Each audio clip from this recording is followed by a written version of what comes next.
মনোযোগ দিয়ে যে দেশে যাইবা মানে সফল হইতে হবে এরকম চিন্তা ভাবনা করতে হবে। আমি সফল, আমি সাকসেস হতে হবে, আমার যে কোনো একটা কাজের উপর আমার কি থাকতে হবে। তো এবার হয়তো বয়সে হয় না, দ্বিতীয়বার হবে ইনশাআল্লাহ। এর ভিতরে কি করতে হবে, যদি পড়াশোনা থাকে পড়াশোনার পাশাপাশি যে কোনো একটা কাজ শিখো, যে কোনো কাজ।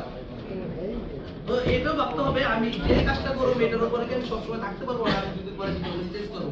আমি এখন ওয়েল্ডিং করলাম, কিছুদিন পরে আমি গিয়ে করলাম ইলেকট্রিক কাজ, দুদিন পরে গিয়ে করলাম কম্পিউটারের কাজ, অপারেটিং, তাহলে হবে? যেটা করবো আমার লাইফের সাথে ম্যাচিং খাবে, আমি এই কাজটা করলে সাকসেস হবো, আমার সাথে ম্যাচিং হইতাছে, তো ওইরকম কিছু করতে হবে, তাহলে প্রতিষ্ঠিত হতে পারবা। আর যে কোনো কাজই করো একটা ধরে রাখবা, ওটার ভিতরে কি আছে এই টু জেড সব বের করবা, তাহলে তোমরা সাকসেস হবা।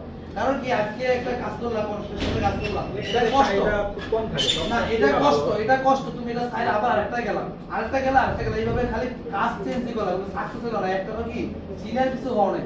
তো ওই ক্ষেত্রে কি তুমি সারা বছর হেল্পারই করে গেলাম, সাকসেস হইছো?